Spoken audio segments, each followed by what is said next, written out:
Our year-end projection is showing that we are going to overspend the budget to the tune of $2.3 million. This financial statement does not reflect the $2.1 million that the board was apprised of last Tuesday. And so at that point, as we've discussed before, there's a point at which the district lacks cash to cover its liabilities. Fall of 2007, it is going to be tough if we don't take some. And that really is a definition of bankruptcy, is it not? No, sir, we're already bankrupt, but we.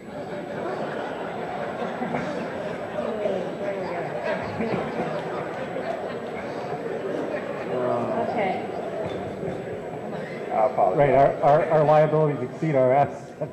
Absolutely. We will have a hard time paying our vendors as well as our employees.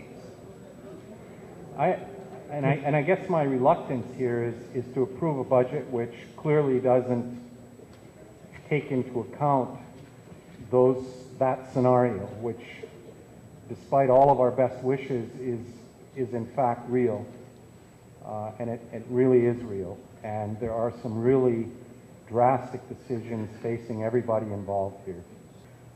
If the board does not adopt a budget, we will obviously be identified by the state, and the state can impose sanctions on the board for not adopting a budget. We are a financially distressed district, and we are required to adopt a budget, and we should adopt a budget. And if we don't adopt one, then obviously we just leave leeway for a state to obviously look at our finances again. In the superintendent's office, just the superintendent's office, there's $134,291 for health and PE coordinator salary. There is $242,347 in temporary salary. There's $176,995 in other professional and technical services. Under other unclassified, $264,775. Assistant superintendent salary, $244,000. I mean, now, I just say that not to pick on anybody, but to say that if that is what is in the big categories that we're getting tonight, there is a critical need to take a look at how we are organizing our district, where we are spending our money. There's a lot of things that just jump out at you. We can move everything under one office.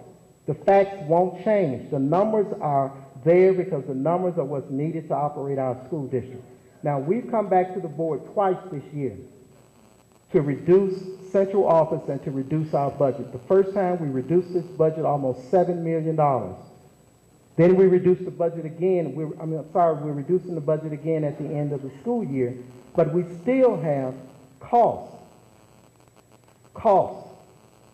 that we cannot control. If you eliminate the entire central office, this school district will still be in a $50 million deficit. And we did not get in a $50 million deficit because the district had 5% of its employees working at central office. That's not the reason we're in a deficit, and that's not going to be how we resolve being in a deficit. We have an $8 million raise that we're giving to our teachers, which I have not quabbled with because they deserve it, and I have found the money to be able to do it. That's $8 million. We have an additional $3 million health care increased cost. That is not incumbent on anyone in this audience. That's the cost that it takes for us to make sure that health benefits are in place for our employees. We have an additional $1.8 million increase in our fuel costs. That's something that none of us can control. We all know what's going on with gas prices. We have additional costs that will run this budget up. Everyone in this room knows, and if they don't, that we have to pay back the loan that we borrowed and that we're living on now. That's a loan of $49 million at a cost of $7 or $8 million additional dollars that we will have to pay. These are problems that this district has, and we've got to face them once and for all and stop pointing the finger at one another and begin to sit down and fix what's wrong with the budget problems in this school district.